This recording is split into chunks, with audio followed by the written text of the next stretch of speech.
Il arrive un moment dans la vie d'un homme où il sent que quelque chose en lui cherche à évoluer, en tout cas à vivre autre chose, que ce qu'il vit n'est plus suffisant. Un moment où la fuite, la distance, l'hypercontrôle affectif surtout, où l'indépendance forcée ne suffisent plus. Un moment où il comprend que ce n'est pas l'amour qui lui fait peur, mais ce que l'amour réveille en lui. Beaucoup d'hommes ainsi portent une peur du féminin sans l'avoir identifié. Plus spécialement, bien sûr, la génération qui a aujourd'hui plus de 45-48 ans. Et derrière cette peur, il y a presque toujours une blessure ancienne, un endroit où l'homme s'est senti insuffisant, jugé, dépassé ou incapable de répondre à ce qu'il croyait que l'on attendait de lui. Et bien sûr que tout cela remonte à l'enfance. Mais ça reste vivant. Il porte toujours cette blessure en lui. Il a grandi avec. Cette blessure, en fait, crée un fort sentiment d'infériorité face aux femmes, même si c'est complètement inconscient. Sur un plan énergétique, il y a un nœud, un poids silencieux. Sauf que ce n'est pas une fatalité et un homme peut sortir de ce schéma. D'abord, il est important de comprendre que la peur n'est pas une faiblesse, c'est humain. Et ce serait faux de nier que tous les humains ont peur à un moment ou à un autre dans leur vie, quelle que soit la raison de leur peur. En fait, cette peur est une mémoire. La peur du féminin, ça n'est pas un manque de courage, c'est une mémoire émotionnelle. Elle vient de moments où l'homme a été blessé dans sa sensibilité, ridiculisé dans sa vulnérabilité ou mis en échec dans son expression émotionnelle. Et tout le monde sait que les petits garçons portent un poids très lourd de la société sur leurs épaules qui leur interdit de ressentir et de le montrer surtout. Alors, tous ces petits garçons qui sont devenus des hommes, du moins en apparence, ont appris à se protéger, à se couper de ce qu'ils ne savent pas gérer et bien sûr à se durcir forcément pour se protéger d'émotions dont ils ne savent pas quoi faire. Mais une fois adultes, cette stratégie devient trop étroite et elle empêche un homme d'aimer, d'être aimé et surtout d'être pleinement lui-même et de se sentir bien, confortable dans son cœur. La première étape pour dépasser la peur, c'est de reconnaître qu'elle n'est pas un défaut, mais une mémoire du passé. Et il est important de reprendre contact avec cette sensibilité qui a été bafouée, sans perdre sa force, bien sûr. Beaucoup d'hommes croient que ressentir leurs émotions, en tout cas avoir des émotions, les fragilise. En réalité, c'est l'inverse. Un homme fort, c'est un homme qui reconnaît ce qu'il vit à l'intérieur de lui et qui ne le fuit pas, qui le regarde. Un homme qui se reconnecte à sa sensibilité va acquérir beaucoup plus de confiance en lui, bien sûr, et il va devenir plus stable émotionnellement, il va gagner en présence, il va cesser de réagir par défense et il va pouvoir accueillir l'intensité du féminin sans se sentir menacé. Et il faut comprendre que la sensibilité n'est pas l'opposé de la force, c'est ce qui permet à la force d'être humaine, pas mécanique, pas comme un robot. Sortir du sentiment d'infériorité en retrouvant sa valeur propre, forcément, c'est un chemin intérieur. Le sentiment d'infériorité masculine face aux femmes ne vient pas d'un manque réel, il vient d'un conditionnement subi très tôt dans l'enfance. On a appris aux hommes à ne pas pleurer, ne pas trembler, ne pas demander, ne pas douter. On leur a appris que la valeur d'un homme se mesure à sa performance, jamais à sa présence. Alors face à une femme qui ressent, qui exprime, qui perçoit ce dont l'homme s'est coupé, forcément, il peut en tout cas se sentir en retard, en tout cas en état d'infériorité face au féminin. Mais il ne l'est pas. Il est tout simplement déconnecté d'une partie de lui-même à cause de l'éducation qu'il a reçue et de ce que la société lui fait croire qu'il devait être. Et retrouver sa valeur, c'est comprendre que la profondeur n'est pas réservée aux femmes, l'intuition n'est pas réservée aux femmes, la vulnérabilité n'est pas réservée aux femmes, la maturité émotionnelle est accessible à n'importe quel homme.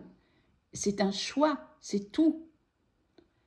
Un choix qui n'a pas à limiter le féminin. Un homme ne peut pas choisir d'être fort contre le féminin. Ça n'a pas de sens et ça n'est pas une force, c'est plutôt une défaite d'ailleurs dans ce cas-là.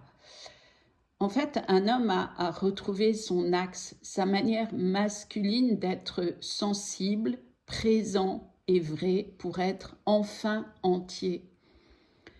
Dépasser la peur de l'amour en restant présent, c'est vrai, c'est réellement pour un homme un apprentissage. Les hommes ont du plaisir à être amoureux, mais ça s'arrête là, ils ne vont pas plus loin. Et la peur de l'amour, en vérité, ça n'est pas réellement la peur d'aimer, c'est la peur de se perdre, de ne pas être assez, de revivre une blessure ancienne qu'ils n'ont pas identifiée, pas reconnue, la plupart du temps qu'ils ignorent, sauf s'ils acceptent bien sûr de se pencher dessus. Et un homme dépasse cette peur lorsqu'il apprend à rester présent, même quand il est touché, à exprimer ce qu'il ressent sans avoir honte de lui, à poser des limites sans se fermer, à accueillir l'intensité de la situation ou d'une femme sans se dissoudre parce qu'il a peur, et à reconnaître ses besoins affectifs sans se sentir faible et surtout pas en les ignorant. La force, c'est toujours de faire face, pas d'ignorer, pas de fuir.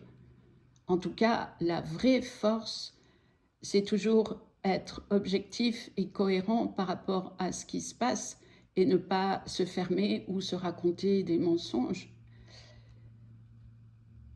Et l'amour, c'est vrai, demande à être présent à soi-même, ce dont les hommes se sont coupés parce qu'ils ne savaient pas quoi faire de leur ressenti et de cette souffrance qui peut accompagner leur ressenti.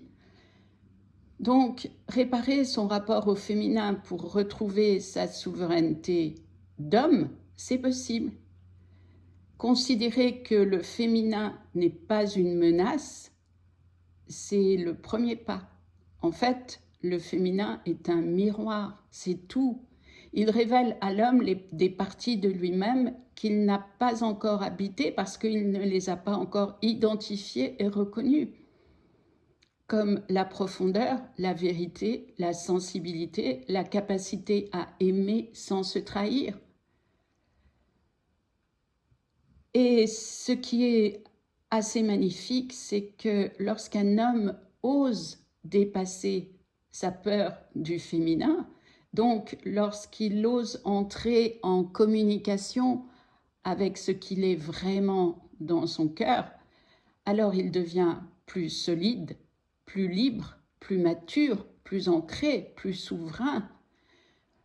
Tout simplement parce qu'il n'est plus en réaction, il n'est plus en fuite, il n'est plus en comparaison, il est lui-même et il se sent entier et il se sent OK à ce moment-là.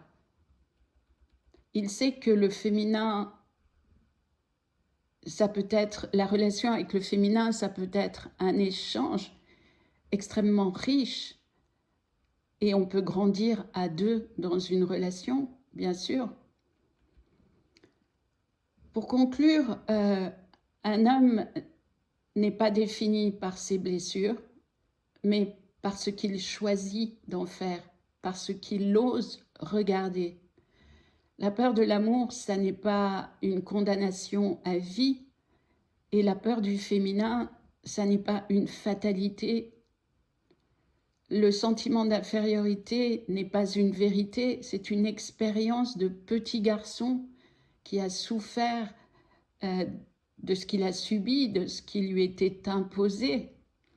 Et donc, ce sont des traces du passé, et un homme adulte a forcément la capacité et encore plus la responsabilité de dépasser ses souffrances d'enfant, pourvu qu'il accepte avec humilité de lâcher l'ego qui lui dit non, c'est pas la peine, ça sert à rien, reste confortable dans les désagréments de ta vie affective, c'est toujours mieux que de souffrir.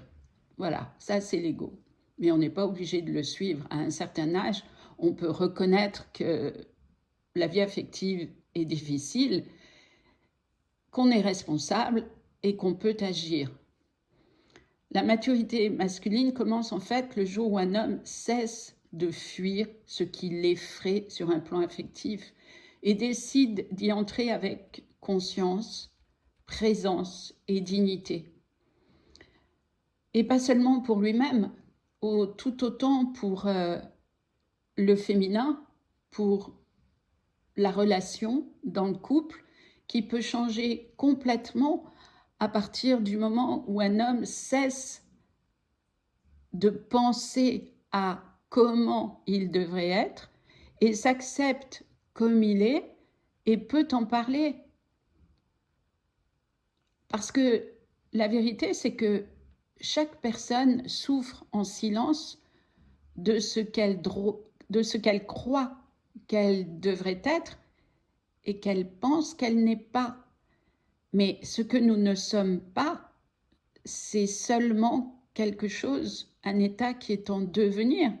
Mais pour ça, il faut s'en occuper. Si on ne s'en occupe pas, il ne se passera rien. Donc, nous sommes responsables de tout ce que nous vivons et c'est à nous d'agir pour plus de bonheur et de bien-être dans notre vie à tous les niveaux, forcément. Parce que avoir confiance en soi et se sentir bien, quel que soit ce qui se passe en face de nous, ça n'a pas de prix. Merci de m'avoir écouté et à bientôt.